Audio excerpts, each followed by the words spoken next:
Halo, selamat datang anak-anak SD Ledok 5, khususnya untuk kelas 5. Perkenalkan, nama saya Rizky Triwidastuti. Saya berasal dari Universitas Kristen Satya Wacana. Kalian dapat memanggil saya Bu Rizky. Nah, pada kesempatan kali ini kita akan membahas materi untuk kelas 5, yaitu tema 4, sehat itu penting. Subtema 2, gangguan kesehatan pada organ peredaran darah, pembelajaran 3. Nah, sebelum kita memulai segala aktivitas yang akan kita lakukan, alangkah baiknya kita berdoa dulu supaya kegiatan atau aktivitas yang kita lakukan dapat berjalan dengan lancar dan tanpa kendala suatu apapun. Nah, berdoa akan saya pimpin, kalian mengikuti dari rumah. Berdoa menurut agama dan keyakinan masing-masing. Berdoa mulai.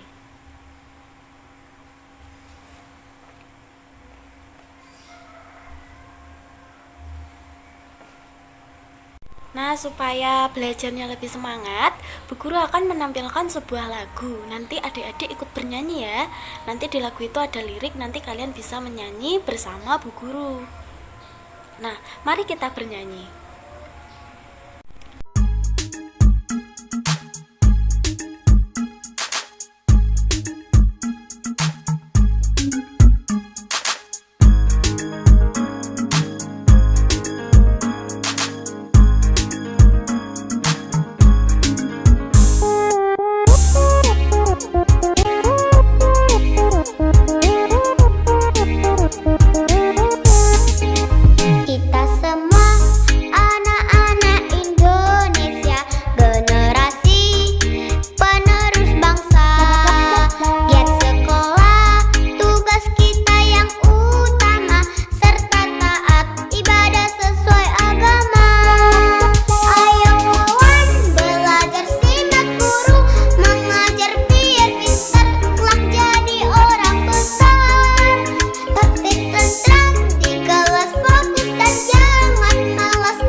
Nah, sayang sekali kita cuma bisa melakukan kegiatan pembelajaran secara online atau daring karena saat ini kita sedang mengalami yang namanya wabah virus pandemi virus corona 19. Jadi, virus corona ini adalah virus yang mematikan yang menyerang sistem kekebalan tubuh kita. Jadi, untuk adik-adik sekalian, pesan ibu, kalian harus tetap di rumah. Jika bepergian selalu membawa masker dan hand sanitizer. Dan jika berada di tempat umum, kalian harus menjaga jarak antara satu dengan yang lain supaya kita dapat memutus penularan virus corona ini. Nah, sebelum kita masuk ke dalam materi pembelajaran, Ibu minta kalian untuk menyiapkan alat tulis kalian seperti buku dan pensil. Nanti kalian catat materi-materi yang penting yang nantinya akan membantu kalian dalam mengerjakan tugas yang Ibu berikan nanti. Untuk absensi daftar hadirnya, nanti kalian tuliskan nama kalian di grup kelas. Nanti kalian menuliskan nama dan nomor absen kalian sebagai tanda bahwa kalian telah mengikuti pembelajaran daring kita pada kesempatan kali ini. Nah, sekarang kita masuk ke dalam materi. Nah, Ibu akan memperlihatkan sebuah potongan pembicaraan atau dialog dari 3 sekawan yang bernama Dayu, Lina, dan juga Edo. Nah, di situ Lina berkata, "Aku malas, badanku lemas. Bagaimana kalau wawancaranya nanti sore saja?" Nah, di situ Dayu menjawab, "Saat malas tak bertenaga, jangan diam seperti patung. Ayo kita berolahraga, bersepeda keliling gunung." Nah, di situ Edo menimpali atau Edo menjawab, "Benar kata Dayu. Ayo kita berangkat menggunakan sepeda." Nah, anak-anak, dari potongan dialog yang Ibu sajikan ini, Dayu berkata seperti ini. "Saat malas tak bertenaga, jangan diam seperti patung. Ayo kita berolahraga, bersepeda keliling gunung." Nah, kalimat yang diucapkan oleh Dayu merupakan kalimat pantun. Nah, kalian tahu nggak apa sih pantun itu? Kita akan belajar ya, pantun itu apa dan bagaimana ciri-ciri pantun serta pesan atau amanat yang disampaikan dalam sebuah pantun. Kita akan bahas satu persatu. Pertama-tama, pantun itu adalah salah satu karya lama atau jenis puisi lama yang biasanya terdiri dari 4 baris. Jadi pantun itu adalah suatu karya yang terdiri dari 4 baris, di mana baris 1 dan 2 merupakan sampiran dan baris 3 dan 4 merupakan isi. Nah, baris 3 dan 4 itu biasanya berisi maksud, isi, atau tujuan yang hendak disampaikan dari pantun itu. Nah, dari pantun yang dikatakan atau yang dibicarakan oleh Dayu tadi seperti ini. Saat malas tak bertenaga, jangan diam seperti patung. Ayo kita berolahraga, bersepeda keliling gunung. Nah, kita bahas satu persatu ya. Baris pertama, saat malas tak bertenaga. Nah, saat malas tak bertenaga, vokal diakhiri dengan huruf A atau di akhir baris terdapat huruf A.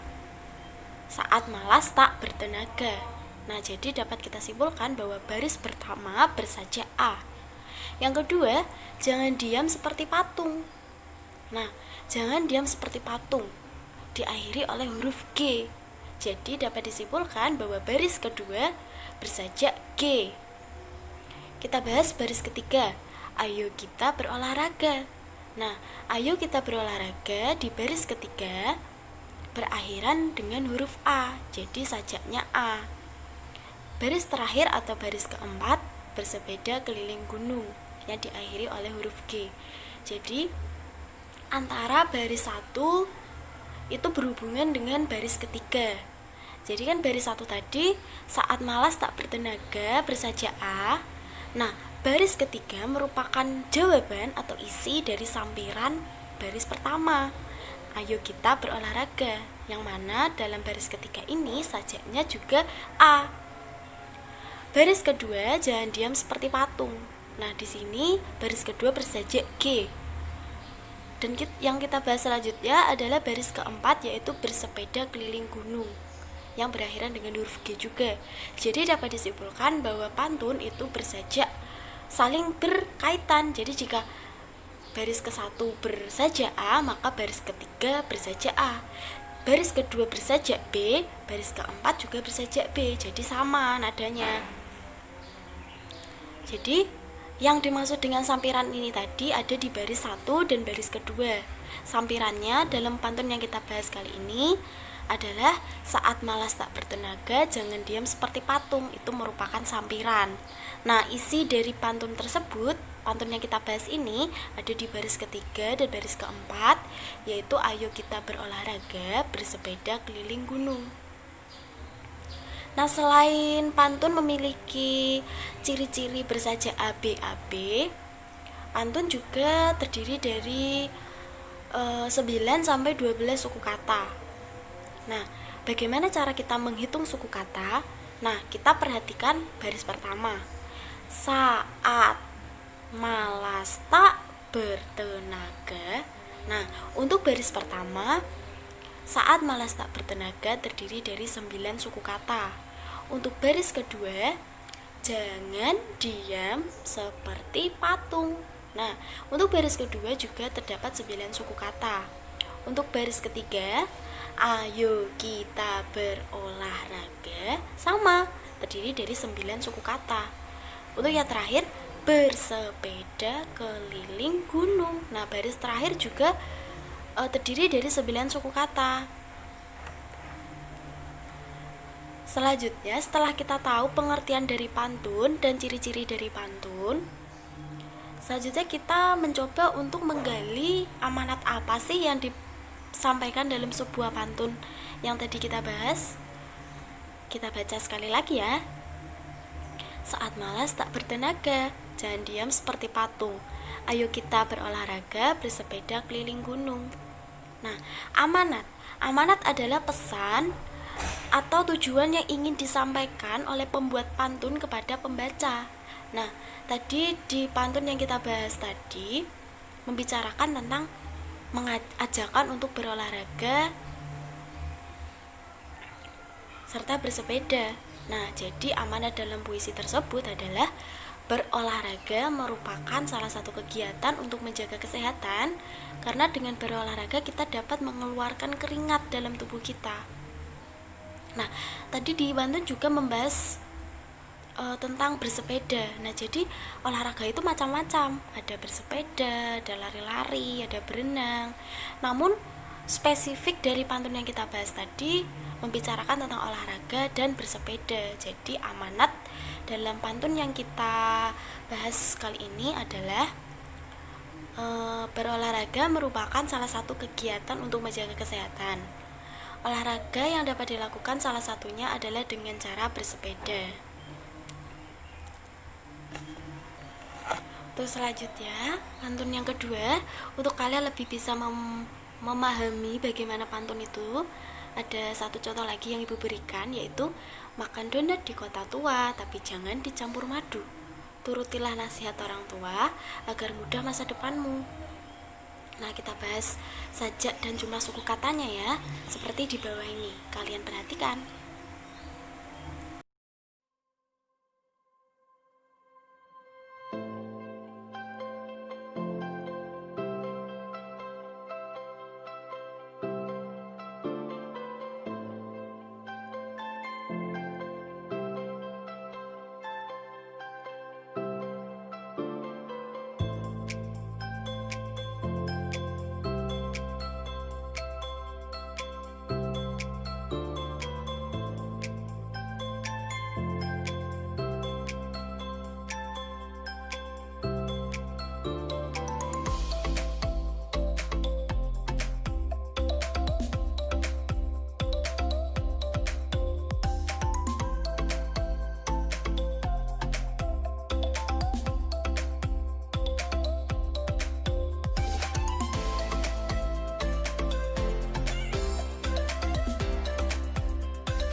Setelah kita paham mengenai pantun tadi serta ciri-ciri dan amanat yang disampaikan dalam sebuah pantun, kali ini kita akan membahas tentang menggali informasi dari seorang tokoh. Jadi tadi 3 sekawan tadi masih ingat namanya? Ya, Edo, Lina, dan juga Dayu. Nah, Edo, Lina, dan juga Dayu pergi ke rumah Pak Damar. Mereka bersepeda ke rumah Pak Damar untuk menanyakan atau mewawancarai Pak Damar tentang aktivitas yang ia lakukan. Nah, sekarang kita baca bersama-sama ya. Pak Damar merupakan pengusaha sandal refleksi. Pak Damar memproduksi sandal yang dapat digunakan untuk melancarkan peredaran darah. Sandal refleksi buatan Pak Damar terbuat dari kayu. Kayu tersebut diperoleh dari daerah sekitar tempat tinggalnya. Pak Damar hanya membeli kayu berkualitas. Namun demikian, Pak Damar selalu menyarankan kepada pemasok kayu untuk melakukan reboisasi setelah penebangan. Dengan reboisasi hutan menjadi dengan reboisasi hutan menjadi tidak gundul dan hasil reboisasi beberapa tahun kemudian dapat dimanfaatkan lagi. Di antaranya, pohon dapat ditebang dan kayunya dapat digunakan lagi. Tenaga kerja di pabrik Pak Damar juga berasal dari warga di sekitar tempat tinggalnya. Sebelumnya mereka diberi pelatihan terlebih dahulu oleh Pak Damar. Bahkan kini, beberapa tenaga kerja Pak Damar telah membuka usaha sendiri. Pak Damar kemudian menjadikan mereka sebagai mitra. Berdasarkan kutipan hasil wawancara kepada Pak Damar, di situ dapat kita ketahui bahwa Pak Damar sudah melakukan yang namanya interaksi dengan lingkungannya. Nah, apa sih interaksi itu? Jadi interaksi itu adalah suatu tindakan yang terjadi ketika dua atau lebih objek mempengaruhi atau memiliki efek satu sama lain. Nah, di sini dari kutipan yang telah kita baca tadi, di sini terdapat interaksi yang dilakukan oleh Pak Damar terhadap lingkungan. Jadi kita simak bagan berikut ini. Di situ ada bagan bahwa Pak Damar bersebelahan dengan lingkungan. Di situ Pak Damar memperoleh kayu dari lingkungan. Nah, sebagai wujud rasa terima kasihnya kepada lingkungan, Pak Damar melakukan reboisasi untuk mencegah kegundulan hutan, sehingga dengan adanya reboisasi, maka kayu yang ada di hutan tidak punah. Nah, jadi di sini Pak Damar dan lingkungan telah melakukan interaksi karena ada timbal balik antara keduanya. Pak Damar memperoleh kayu dari lingkungan. Lingkungan di sini yang spesifik dimaksud adalah hutan. Nah, imbal balik dari Pak Damar kepada lingkungan adalah dengan menyarankan kepada pemasok kayu untuk melakukan reboisasi. Jadi di sini antara Pak Damar dan juga lingkungan terdapat interaksi karena keduanya saling mempengaruhi. Bentuk interaksi antara manusia dengan lingkungan antara lain contoh lainnya ada dalam kutipan berikut ini. Peran dan tanggung jawab sebagai warga masyarakat. Sore itu, dusun tempat Dayu tinggal akan mengadakan pemilihan ketua RW. Sebelum acara dimulai, Dayu membantu untuk mempersiapkan tempat pemilihan. Dayu membantu memberi alas di setiap meja. Dayu menyapu lantai ruangan tempat pemilihan. Dayu juga membantu mempersiapkan makanan dan minuman untuk panitia pemilihan. Nah, jadi dalam teks yang sudah kita baca di sini, Dayu merupakan seorang anak yang tinggal di suatu wilayah. Di wilayahnya akan diadakan yang namanya pemilihan ketua RW. Sebagai warga masyarakat yang baik, Dayu membantu berlangsungnya kegiatan pemilihan ketua RW. Nah, salah satu hal-hal positif yang dapat dilakukan Dayu untuk membantu kegiatan pemilihan ketua RW berlangsung antara lain yang pertama, Dayu dapat ikut mempersiapkan tempat dilakukan pemungutan suara seperti merapikan tempat, menata kursi dan meja. Yang kedua, menjaga kebersihan tempat pemungutan suara. Nah, sebagai warga masyarakat yang baik, kita harus senantiasa menjaga kebersihan tempat umum. Jadi kalau kita ada di suatu tempat, alangkah lebih baik atau kita harus senantiasa menjaga kebersihan tempat umum yang kita tempati. Jadi kita tidak boleh membuang sampah sembarangan, dan jika kita melihat ada sampah di tempat umum, alangkah baiknya kita memungut sampah tersebut lalu kita buang ke tempat sampah. Itu merupakan contoh sebagai warga masyarakat yang baik. Yang ketiga, membantu terciptanya keteraturan dalam berjalannya kegiatan pemilihan ketua RW. Jadi sebagai warga masyarakat yang baik, kita harus menciptakan terjadinya kerukunan antar sesama warga, tidak saling membenci, tidak saling menjelekkan. Jadi intinya sebagai warga masyarakat yang baik, kita harus menciptakan yang namanya keteraturan dalam hidup bermasyarakat. Jadi kalau kita hidup bermasyarakat rukun, maka akan terjadi suasana yang kondusif atau suasana yang nyaman di lingkungan kita. Tidak ada yang namanya perseteruan, permusuhan, tidak akan ada seperti itu. Nah, untuk tugasnya, nanti kalian amati kegiatan atau aktivitas yang sedang berlangsung di lingkungan kalian.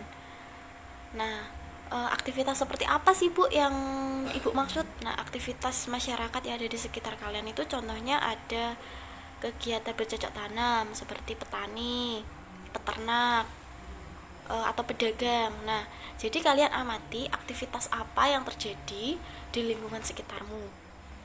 Nah, nanti kalian jawab pertanyaan seperti di bawah ini. Ada kegiatan apa saja yang terjadi di lingkungan sekitarmu? Contohnya ada tadi, ada bercocok tanam, berdagang. Yang kedua, bagaimana pola interaksi antara masyarakat dengan lingkungan yang ada di sekitar. Nah, untuk menjawab pertanyaan yang kedua ini, kalian kembali lagi ke materi yang sudah kita bahas sebelumnya, di slide sebelumnya yang tadi, interaksi antara Pak Damar dan juga lingkungan tadi. Nah, itu tadi contohnya. Nanti kalian pelajari itu untuk menjawab pertanyaan yang B ini. Yang ketiga, bagaimana sikapmu sebagai warga masyarakat yang baik. Nah, tadi kan sudah dicontohkan di kegiatan pemilihan ketua RW tadi.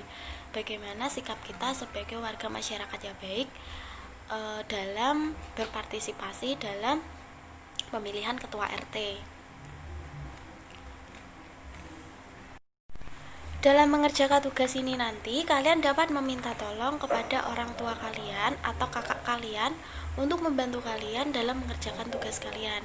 Jadi nanti tugasnya kalian tulis di buku tulis yang rapi, disertai nama dan juga nomor absen. Setelah itu tugas kalian foto, lalu kalian kirimkan kepada bu guru. Selesai sudah perjumpaan kita pada kali ini. Nah, sekarang Ibu akan membahas lagi apa yang sudah kita pelajari. Antara lain tadi kita sudah membahas tentang pantun. Tadi kita sudah belajar pengertian pantun, ciri-ciri yang ada pada pantun, serta cara mencari tahu amanat yang disampaikan dalam sebuah pantun. Selain pantun tadi, kita juga belajar tentang interaksi yang dilakukan antara manusia dan juga lingkungan. Nah, seperti contoh Pak Damar dan juga lingkungan tadi.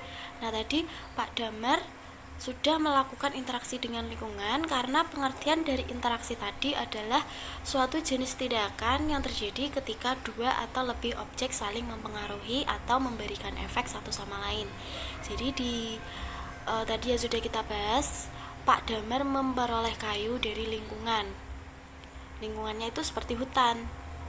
Ya, lingkungannya yang dimaksud adalah hutan. Nah, kenapa disebut bahwa Pak Damar dan lingkungan telah melakukan interaksi? Karena Pak Damar dan juga lingkungan tadi sudah memberikan efek satu sama lain. Nah, dalam kutipan yang telah kita baca tadi, Pak Damar memperoleh kayu dari lingkungan sebagai bahan baku untuk pembuatan sandal refleksi. Nah, sebagai gantinya atau sebagai imbal balik dari Pak Damar kepada lingkungan, Pak Damar menyarankan kepada pemasok kayu untuk melakukan reboisasi atau penanaman kembali. Nah, tujuan dilakukannya reboisasi tadi antara lain untuk mencegah terjadinya hutan gundul. Nah, hutan gundul itu memberikan efek negatif sekali bagi lingkungan. Selain dapat menyebabkan kebanjiran, hutan gundul juga dapat menyebabkan terjadinya kepunahan suatu tanaman. Jadi jikalau Pak Damar mengabaikan atau tidak memikirkan suatu tindakan reboisasi, maka yang terjadi adalah kayu yang digunakan akan semakin menipis dan akan langka keberadaannya. Jadi di sini disebutkan bahwa Pak Damar dan lingkungan sudah terjalin suatu interaksi. Usai sudah perjumpaan kita pada kesempatan kali ini, pesan ibu kepada kalian harus tetap menjaga kesehatan kalian, mengatur pola makan. Jadi di masa pandemi sekarang ini kalian harus lebih berhati-hati dalam menghadapi perubahan cuaca. Jadi kalian harus membiasakan untuk mengkonsumsi buah-buahan dan sayur. Jadi kalian tidak boleh malas makan buah dan sayur, karena buah dan sayur itu penting bagi kekebalan tubuh kita. Selain menjaga makanan, di masa pandemi sekarang ini, usahakan kalian harus tetap di rumah, jangan kemana-mana jika tidak terlalu penting. Dan jika memang kepepet harus keluar rumah, jangan lupa untuk selalu mengenakan masker dan membawa hand sanitizer. Jadi setelah kalian melakukan aktivitas di luar rumah, sebelum kalian memasuki rumah atau setelah kalian berinteraksi dengan lingkungan, alangkah baiknya kalian mencuci tangan kalian terlebih dahulu untuk membunuh kuman-kuman yang menempel pada tangan kita, sehingga kita akan terbebas dari penularan serta meminimalkan terjadinya penularan virus corona. Jadi upaya kecil yang kita lakukan mulai dari diri kita sendiri akan membawa dampak untuk memutus rantai penularan wabah virus corona. Sampai jumpa pada kesempatan berikutnya. Tetap semangat belajar adik-adik. Sampai jumpa.